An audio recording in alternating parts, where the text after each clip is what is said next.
We're back here with the Locked On Ravens Squad show. Q, Kevin O, and myself talking Ravens football, getting us set for the Ravens versus Jets game on Sunday. And joining us here now, we have with this 1/3 of what I believe is the tripod of truth that the Ravens have tagged us, Mr. Nick Moore. Welcome to the show, man. What's going on, guys? Appreciate you having me on. I need some more information on this. The tripod of truth, is that what it is? Tripod of trust.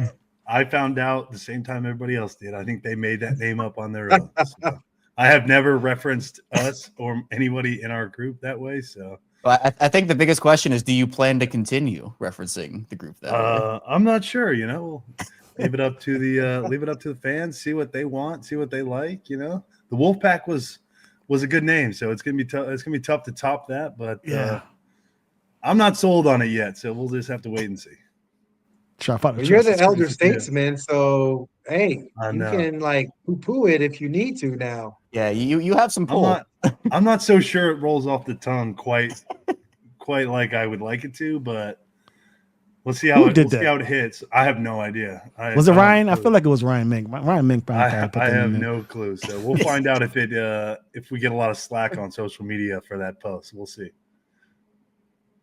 All right. Well, let's get started with. I want to know because, Tyler Loop had a great game on Sunday. I mean, he was a predominant reason why the Ravens were able to stay in it. I was nervous primarily because of what you said going into that game and just going into the colder atmosphere that, players had to play. And, it was windy over there in Cleveland and it was cold. And that's Tyler Loop's first time kicking in that stadium. How was his preparation? How did you guys prepare for it? How did you guys feel going into the game? And obviously, how were you feeling after he was making all those kicks and looking pretty superb while doing it? Yeah, I think I thought he looked excellent on Sunday. He, we get a lot of practice with that stuff in our practice field because as you guys know, and as most of the listeners here know, that the wind is pretty brutal here in Baltimore. So we get and where our field is, Q knows from being there so much, but there's not a lot of tree blockage. I mean, we have a little protection with the building, but where we practice on our field in field 3, I mean, it is wide open, Q. I mean, there's nothing, even close to there. So winds coming through all different directions, always getting in our way. So we're getting that work almost all the time. And last week in particular, we knew ahead of time that this was going to be a pretty tough weather game for us. And being Tyler's first time in that weather and really for Jordan and I, it's our first time this year having, a significant weather going on during the game, that we all got a lot of work last week, Wednesday, Thursday, and Friday. It was pretty windy for us in practice. So we got accustomed to it, whatnot. But obviously, you guys know it.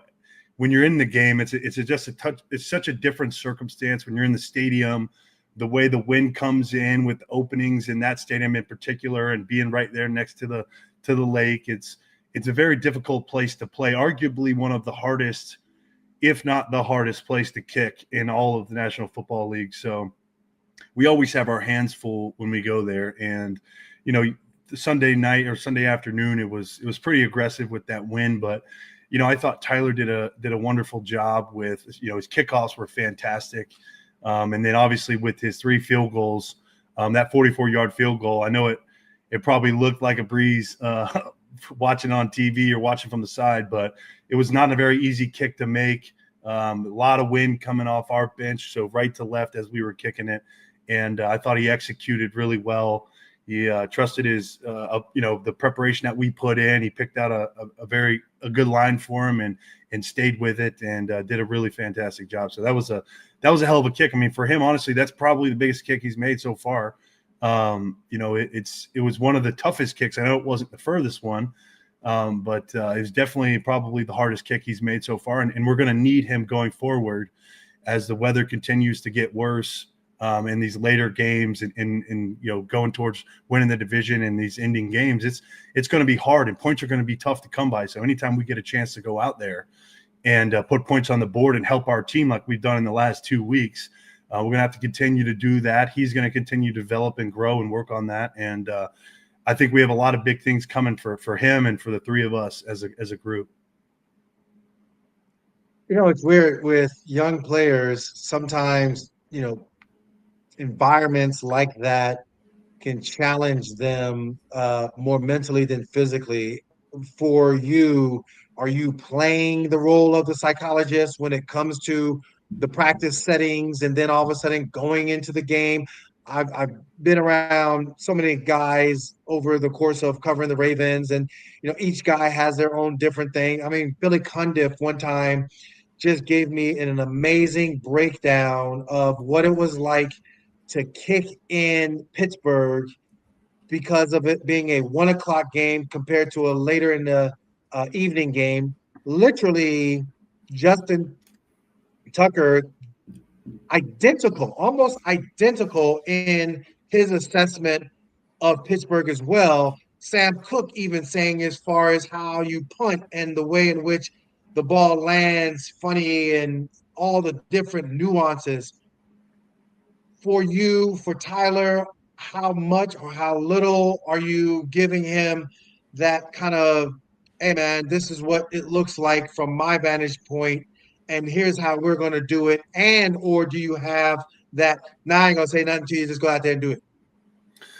I think I do. I try to do as much as I can as far as just letting him know that the difficulties that we're going to face and the reality of that, those stadiums that we play in late in the season with Cleveland and Cincinnati and Pittsburgh, that I've been there. I've played in those stadiums, a handful of times now, and I at least understand typically where the wind is going to play. As far as what he does with the kicking aspect of it, it's hard for me to really dive into that because the wind affects my job a little bit, but not a ton unless it's like north and south up the field. That's where it starts to play more. But like a crosswind, like I had one the other night, it got blown off course a little bit on one of the punts. So it does affect me to an extent, but I can't necessarily play the wind that like they can because you just don't know like if there's going to be a gust. The snaps are so short that I can't assume that there's going to be a gust and try to play it on this side of his body. And then if it's not there, then it's going to end up being bad. So I try to stay relatively close to my typical target for punts and field goals. But I think what I can do for him is just like getting him to understand that the thing that's the most important for us. And I think the thing that I learned the most from Justin, and again, I don't know a ton about the kicking aspect, like the knitting, the intricate details of the kicking, but I can say from playing with Justin for so long that you have to be able to trust that if you pick a target line, that you're going to be able to execute on that target line and trust that the wind's going to do what you're feeling that it's going to do.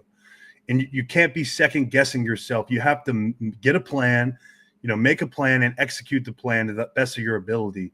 And one of the things that Justin was so good at for all these years was being able to do that, hitting a straight ball, knowing that if I hit the perfect ball, it's going to play exactly here. And I'm going to aim, right third. And one of the things we talk about is never giving away the upright. So you don't want to aim outside of the upright and hoping that the wind's going to pull it back in. You want to give yourself a chance that if the wind dies down or it's not there, or something happens while the ball is in the air, you're still going to give yourself a chance to make a kick.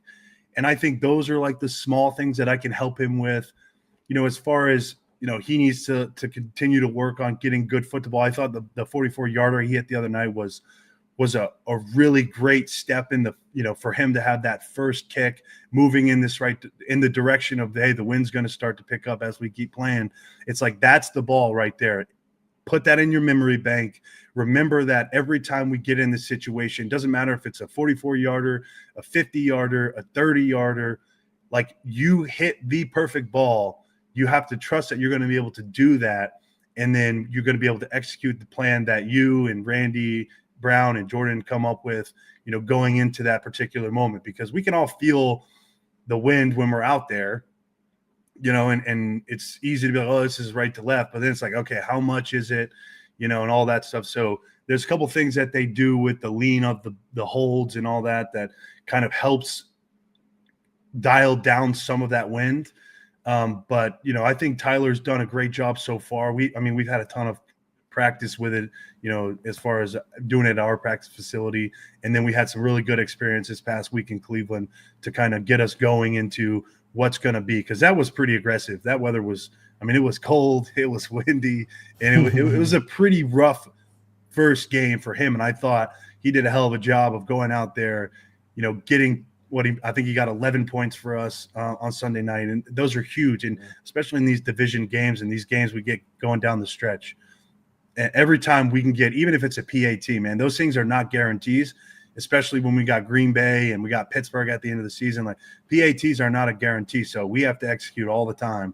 And anytime we can give our team points, it's huge for us. So we're going to continue to work on that, continue to get better. And I think Tyler's going to continue to perform at the level, and he's going to learn, you know, how to play in this environment, play in these weather conditions, play on these different field surfaces. And he's just going to continue to get better.